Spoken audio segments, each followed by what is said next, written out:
very highly successful program. And I have a show that I call From Jail to Yale, Serving Time on Stage. Wow. So it's a kind of a narrative of my life interspersed with a medley of scenes from all the great playwrights I've performed. And I'm willing to offer that up sometime in the spring. That will give you plenty of time to promote it and make some money. And the only thing I need is a flight out and a flight back.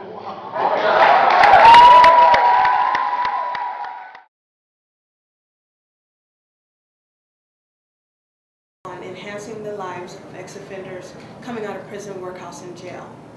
Our target population are males between the ages of 16 on the way up to whatever age they are coming out of prison. We're here today with Pastor Lee from Messiah Lutheran Church here at the Center for Changing Lives, and we're here to make do some discussion around the second chance model, what it means, what we want it to mean, what is necessary to make it happen. And as you can see, Wellspring Second Chance Center is persona of a second chance. And so today, Pastor Lee, we are discussing the fact that notorious actor Charles Dutton was recently here in the Twin Cities, here in Minneapolis and Minnesota, on November the 12th as a keynote speaker for Wellspring's benefit. And he gave an enlightenment of an insight about when God gives you a purpose. Indeed, indeed. Well, one of the things that strikes me as I consider what I understand to be the purposes and thrust of Wellspring Second Chance is that really it's a broken community that produces the problem. Right. And what we seek, of course, collectively and in each of our respective ways, is to develop community that can respond to and heal and create the environment for second chance individuals then to find their way forward, to be empowered, to be brought back into a community of people that then is self-supporting. Yes. Where people have each other's back, where people can rely on each other. And of course the system is all involved there, but the system isn't an answer or a solution in any way. By itself. It requires Yes. community to... It requires collaboration, Indeed. engagement, community engagement. It requires cooperation of the organizations, Yeah. Whether it be community and government coming together in a collective manner with one goal in mind, to increase a better Minnesota. And that might mean changing our way of thinking, changing our way of doing things. And Wellspring wants to answer to that call.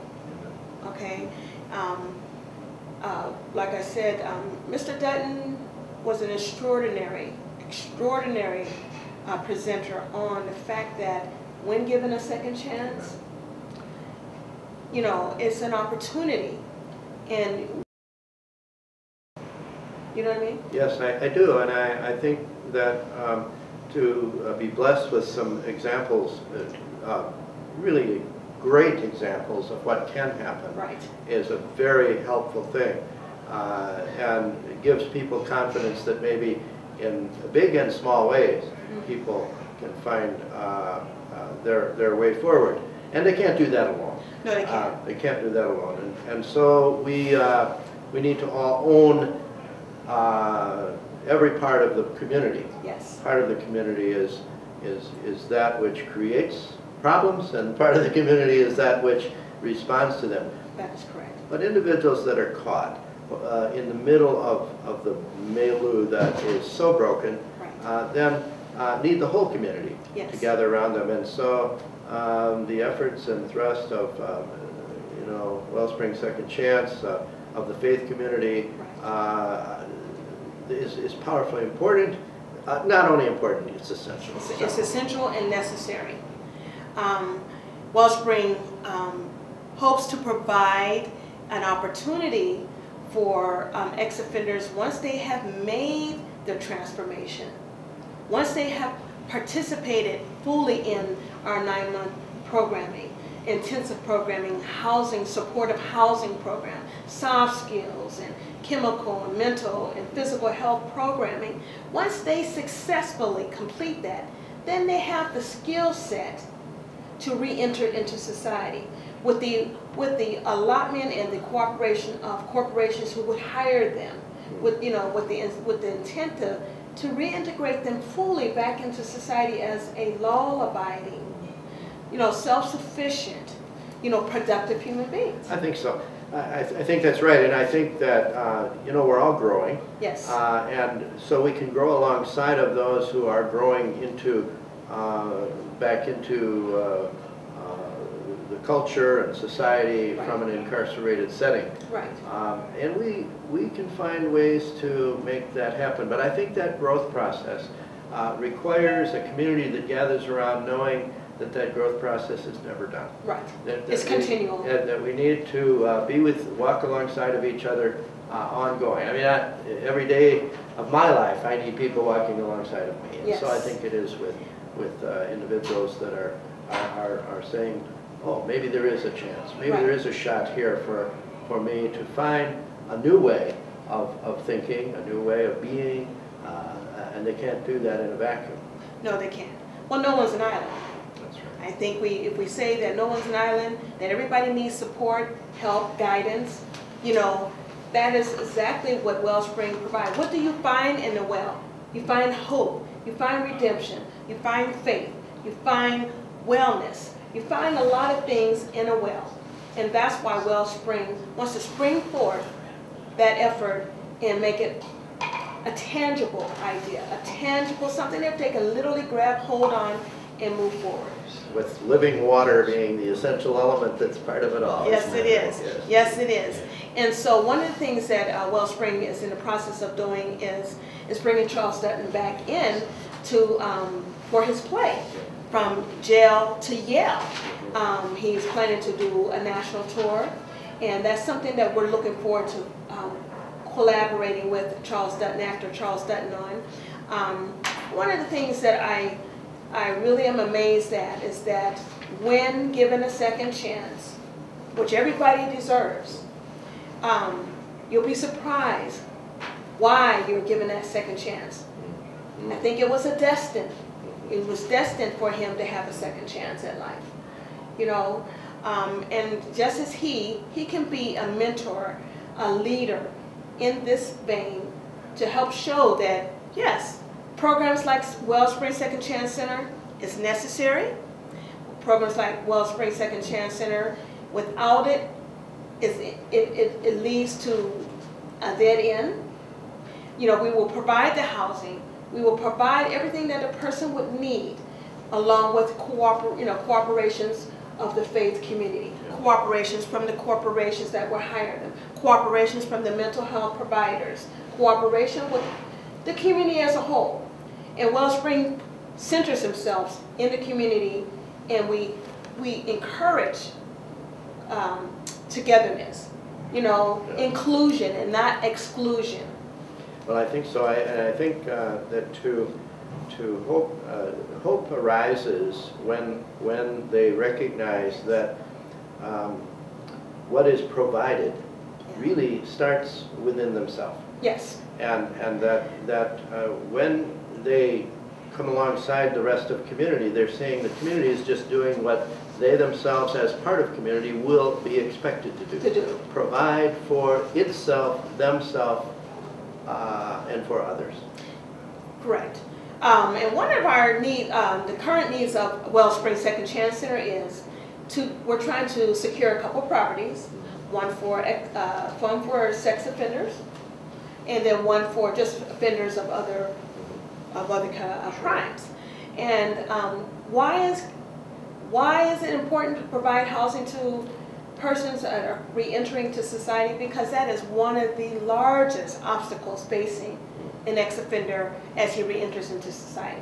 Our experience here at the Center for Changing Lives is that is what you're saying, over Yes. and over, each and every day. Yes. We have ex-offenders, ex-felons, those who are struggling with all of the issues of reentry, whether it be a short-term incarceration or a longer-term incarceration. Right.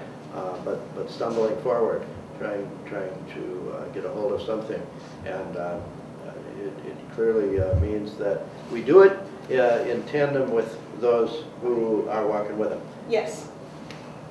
Yes, and so one of the things that we would like to see happen is that after people have opportunity to view this segment here today, is that we get calls saying, you know what, I heard you and Pastor Lee today, you know, Mrs. Galloway, discussing the need, the desire, and the hope to help another. It's not about us. It's not about me or you. Yeah, for sure. It's about giving back to society. This is something we don't have to do, we desire to do. And the work is out there and it's necessary. And we're just answering to the call. That's right. And of course, the great hope inherent in all of this is that this will be, more or less, this whole thrust will be taken over by those who, in fact, are part of the picture. That is correct. I like that I'm glad that you mentioned that, is that just like in chemical dependency, after a person gets back on board and get their treatment and they're in their recovery, because recovery is a lifestyle. Once their lifestyle is back where it's supposed to be in normalcy, and then they have to give back.